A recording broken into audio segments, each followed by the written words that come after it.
Hello, 7th grade.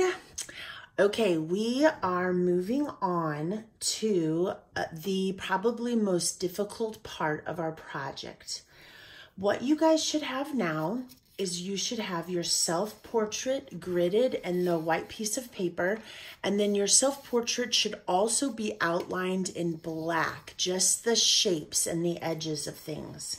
Remember, I didn't worry about anything in the background. I was just wanting to make sure that I got my face, my hair, my shoulders, and some of you had pictures that had your hands in it and all that. You wanted to get all of those as well. Okay, you're gonna pretend that this is your map and this is the road trip that you're gonna go on with your pencil. So you have to constantly be looking at your map to get your drawing on here. Your drawing that's gonna go on your white piece of paper is your black lines. So if I look at this, this is very overwhelming. It's kind of a goofy picture. It's outlined in black. I'm kind of insecure about this weird nose, but I am just gonna do a little bit at a time. All right, I think what I'm gonna do is sometimes I go and I do the whole outline, but I think just for now, I'm gonna start you with the face. So I'm gonna try to get this shape right here because I feel like through the video, you can see that a little bit more than this, whereas in the classroom, I might show you the outside. So through the video, I'm gonna just show you how to get started on here. So this is how this is gonna work. What you might wanna do is quickly check to make sure that your numbers are all in order, because when I looked at mine, I noticed that a couple of my numbers were missing because I was distracted when I was working on numbering the project. And I also teach this concept.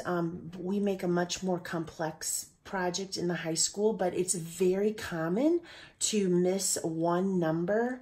And so you might want to just check real quick because it can totally alter your face.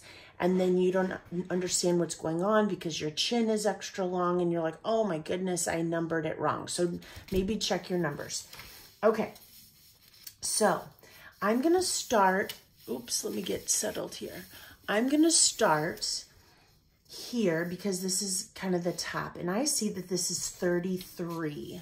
So here's my 33, okay? I have a box here, and I have a box here. And in this box here, I have a line that is going like this. This is a curved line. In this box, I can break this box down into quadrants if I want to. You do not have to do this, but if it's helpful, you can. But I would do it very lightly. I'm gonna do it darker so you guys can see it. But I can put this in half, and then look, this goes in half like this. Look at that. This black line is right at the half point, okay? So if I were to go over here and do that imaginary little quadrant, I know that my black line here starts here and it goes up and then it goes down like this, okay? Then I can see that this line just barely nicks the edge of this box 34. So here is box 34, and so this line goes to about right here. So then I see that this line goes to about right here. Here is the bottom of this box. And I can say, does this line break this bottom line of the box in half? Here's the imaginary half. It's a little bit before it. So if I know that this is the middle here, then I know this line is going to go about right here. okay? Then there's a line that goes like this and it goes here. Oh, look at that. This is almost in the middle of this box here. So I know that this line needs to gradually start curving to go more towards the middle of this box. Then I see a line that's going from here to here. And this is very close to the edge. So it's about right here. So I'm going to bring this line all the way to here. This is just the very nick of the corner of box 70. So here's the very nick of the corner of box 70. Then this keeps going to here. And I can even get to where I can follow it with my finger and my pencil. So you can do these quadrants. You can just literally go line to line and you can make marks to where they are compared to each other. Or if you're very comfortable and you're getting good at it, you can kind of go down and follow it with your eye. Okay, so I can see this, look, this chin is connecting right at the corner of these 4 squares. So I see that it's right here. And then it goes up to about right here.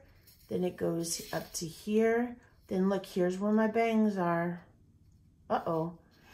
Okay, I'm about right here. And then this goes like this. And then I'm up here. And then there's my face. And then I can check if I need to. Here's 49, 50, 51, and half of 52. Okay? So now here's my face. And I'm getting kind of confident. I'm like, oh my gosh, I can do this. So then I have my face in here. So now I know where I can put my eyes. So here's 50. So I know that my eye, now check this out. The eyes are kind of important, okay? So I might for sure do a quadrant like this. Look here. My eye is taking place right here. So if I go over to the 50 over here and I very lightly do this, I know that my eye is in here. Because sometimes it deceives you when you're drawing it. You're like, surely my eye is bigger, or my nose, or my lips. But you have to follow the map, okay? This is the map. You are learning to draw from what you see. And you're being forced to keep looking very carefully. This is a very good observational thing to do. And honestly, this is how artists have been doing it for hundreds of years. Here we go. Okay, so this is gonna go here. Here's the corner. Here's my eye, tucks the very bottom of that, and it goes up in here. Here's the top of my eye. My eyeball is over in here. Okay, then I know my eyebrow. Look, my eyebrow is actually in line with this line right here. So I know my eyebrow is gonna start about right here. Okay, so there's that. Then you just move on and you keep kind of going and you work it out. If you get confused, you just go back to the map. You can look at just one square at a time and look at the lines in your squares. You're just looking at your black lines, okay? Now, when you are gonna work on this for as long as you can today, and then you're going to take a picture and you're going to turn it into Google Classroom. Now, ideally, you're gonna get to where you have your portrait that looks like this, okay? Eventually, it'll be all finished and filled in. So today, get as far as you can in the time allowed for this class, and then send a picture of what you have to Google Classroom. All right, you guys are gonna do great. Just concentrate, go slow, and keep your eyes on the map. All right, we love you. Bye.